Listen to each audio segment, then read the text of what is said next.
Exodus 39. The clothes for the priests. The workers made clothes from the blue, purple, and bright red yarn. The clothes were worn by those who served in the holy tent. The workers also made sacred clothes for Aaron. They made them just as the Lord commanded Moses. The linen apron. The workers made the linen apron out of fine gold wire, and out of blue, purple, and bright red yarn, and out of finely twisted linen. They hammered out thin sheets of gold. They cut it into fine wire. They sewed it into the blue, purple, and bright red yarn and fine linen. A skilled worker made it. The workers made shoulder straps for the apron. The straps were joined to two of its corners. Its skillfully made waistband was made like it. The waistband was part of the apron itself. It was made out of fine gold wire, and out of blue, purple, and bright red yarn, and out of finely twisted linen. The workers made it just as the Lord had commanded Moses. They put the onyx stones in fancy gold settings. They carved the names of the sons of Israel on them. They did it the way the person carves a seal. Then they connected them to the shoulder straps of the linen apron. The stones stood for the sons of Israel and were a reminder for them. The workers did those things just as the Lord had commanded Moses. The chest cloth. Skilled workers made the chest cloth. They made it like the linen apron. They used fine gold wire and blue, purple, and bright red yarn and finely twisted linen. The chest cloth was 9 inches square. It was folded in half. They put 4 rows of valuable jewels on it. A ruby, a topaz, and a beryl were in the first row. A turquoise, a sapphire, and an emerald were in the second row. A jacinth, an agate, and an amethyst were in the third row. And a chrysolite, and an onyx, and a jasper were in the fourth row. The workers put them in fancy gold settings. They used a total of 12 stones. There was 1 stone for each of the names of the sons of Israel. Each stone was carved like a seal with the name of one of the 12 tribes.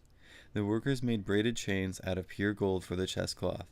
They were made like ropes. They made 2 fancy gold settings and 2 gold rings. They connected them to 2 corners of the chest cloth. They joined the 2 gold chains to the rings at the corners of the chest cloth. They joined the other ends of the chains to the 2 settings. They joined them to the shoulder straps on the front of the linen apron. The workers made 2 gold rings. They connected them to the other 2 corners of the chest cloth. They put them on the inside edge next to the apron. They made 2 more gold rings. They connected them to the bottom of the shoulder straps on the front of the apron.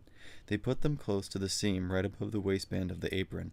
They tied the rings of the chest cloth to the rings of the apron with blue cord. They connected it to the waistband. Then the chest cloth could not swing out from the linen apron. The workers did those things just as the Lord had commanded Moses. More clothes for the priests. The workers made the outer robe of the linen apron completely from blue cloth.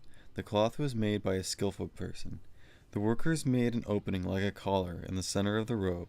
They made an edge around the opening, then it couldn't tear. They made pomegranates out of blue, purple, and bright red yarn and finely twisted linen. They sewed them around the hem of the robe.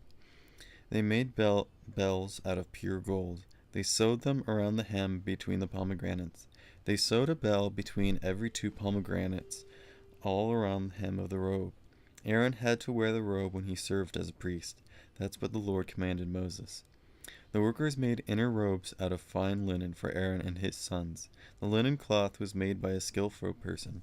The workers also made the turban out of fine linen, and they made the headbands and underwear out of finely twisted linen. The belt was made out of finely twisted linen and blue, purple, and bright red yarn. A person who sewed skillfully made it. The workers did those things just as the Lord had commanded Moses. They made the plate out of pure gold. It was a sacred crown. They carved words on it as if it were a seal. They carved the words, "Set apart for the Lord."